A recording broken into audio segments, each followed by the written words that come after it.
Edition of Brand X. The Macworld Expo is all the talk in the tech world this morning. Apple CEO Steve Jobs takes the stage in a few hours to deliver his keynote address to the San Francisco Expo, and he has a tough act to follow this year. Yes, it's himself. Well, last year Jobs unveiled the iPhone at the conference, and investors watched as the stock climbed throughout the year. Now the question, as always, is what's next? Fans on Main Street and investors on Wall Street anticipate the unveiling of new products. Here to sort through all the rumors in today's edition of Brand X are the CNET senior editor Dan Ackerman and independent trader Eric Bowling. Good morning, guys. Good morning. Hey.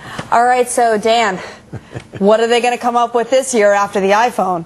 The iPhone is really tough act to follow. What Apple does is they don't tell you in advance what they're going to have. A lot of other tech companies will kind of give journalists advance peeks at the new products they have coming out. Apple doesn't do that, so they build up all this anticipation, and it's almost like a cult of personality about Steve Jobs and his big keynote, and the fans line up the night before. There are all kinds of rumors floating around the web, but nobody really knows for sure. Eric, you know, we talk about the anticipation. I mean, you obviously love the iPhone. We know that. How does the market react to this? You know, do people wait with bated breath to see what he has to unveil? I think the market has an idea what he's going to come out with. I think everything I'm reading is the lighter notebook, possibly a stronger, better, maybe a G3 iPhone. Look, Apple is innovative. They've come out with the right products. Everyone loves these things. I switched to a Mac this year. Fantastic. I thought there was going to be a problem going to Safari from Windows. No problem. Has iMovie, has great software loaded in. I love everything Apple is doing. I don't think they're going to make any surprise announcements. I think they're just going to continue doing what they do. Innovate, come out with the products that we love to use. And our kids, my son loves his iTouch. He loves his notebook, and he loves his Macintosh. All right, Dan, I want to turn to you because Eric mentioned some of the rumors as to what they may, in fact, tell us. First of all, talk about introducing an online movie rental services on iTunes. Talk about that. That's almost 100%. A lot of big movie studios are going to be lined up to join up with this, and basically you'll get a movie from iTunes just like you do now, but instead of paying $9 or $12 for it, it'll be like $3 or $4, but it will expire after a couple of days. So, you know, I don't think that's going to really resonate with people. People like to own the content they download. They don't like to get big files on their computer why not buy a and have them expire after a couple of days. Okay. What about the updated version of the Apple TV set-top box? That's another rumor. Now, the Apple TV came out last year, and it's a clever idea. It wasn't really a huge hit. What it does is it's a wireless streaming box, takes the stuff you have on your computer and puts it on your TV, like movies and music. The problem is most people don't really want their computers and TVs talking to each other all the time. It's kind of a niche product, but this new version will probably have all kinds of cool high-def support, and if they have the movie rentals from iTunes, that might actually be a nice little synergy there.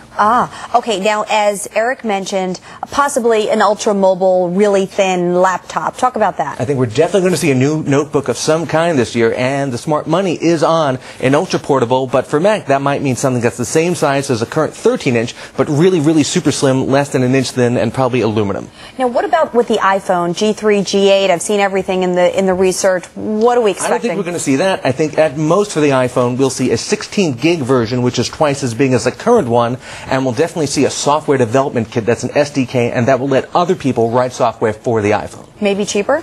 Maybe. Kidding. Right. He pulled that one already this year. All right, so Eric, talk to us about the reaction after the speech and the unveiling of the products. What do you think Wall Street does? Well, it doesn't matter what happens right after, Alexis. I think going forward, I think by the end of the year, you're going to see a above $200 price tag on the stock, which is 10% higher from here. I think it has a real shot at being a $250 stock towards the end of the year. Look, they are going to, by the way, I think when they come out with earnings from this Christmas season, off the charts. I mean, you walk by any Apple store, the place was packed, people were buying stuff. I think you're going to see fantastic earnings from Apple, and I think it's one of the stocks that if it does dip, you need to be a buyer of Apple stock. On the other hand, though, Eric, isn't a lot of this good news priced in? I mean, to some degree, you say, is this thing invincible? Because the other day, with the talk of the China Mobile deal falling apart, the stock was up like 2.5%. I mean, at some point, is this thing priced in for perfection? No, because Apple will be in China. It may not. It may be with China Mobile. It may be with one of the other providers in China. They'll be in China. They'll be in Europe. They'll be everywhere. They really are revolutionary, innovative, and a great company to be owning stock in. All right, Dan, I just want to ask you finally before we go about about record labels, right? They had this deal, this promotion deal with Pepsi and Apple 4 years ago.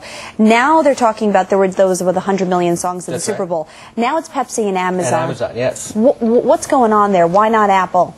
Well, iTunes has really ruled the online music space for a long time. Amazon is surprisingly making a really good play because they have DRM-free music, just plain, unprotected MP3s you can download and do whatever you want with. It's picking up a lot of steam, so it's not surprising that Pepsi is turning to them for their new promotion. All right. Well, we'll see what happens today. We'll wait with bated breath. All right. Dan and Eric, thank you both so much. I appreciate it. All right. Now let's get another check of this morning's latest headlines with Jenna. Good morning again, Jenna. All right. Good morning, Alexis, and good morning once again, everyone. Merrill Lynch getting another nice chunk of cash from overseas. The financial giant announcing in the last hour that it has reached an agreement with 3 foreign investment firms. Those firms will invest about $6.6 billion in Merrill. Now, Merrill Lynch has already agreed to sell more than $4 billion worth of stock to a foreign investment fund run by the government of Singapore. The company reports earnings, by the way, on Thursday. Well,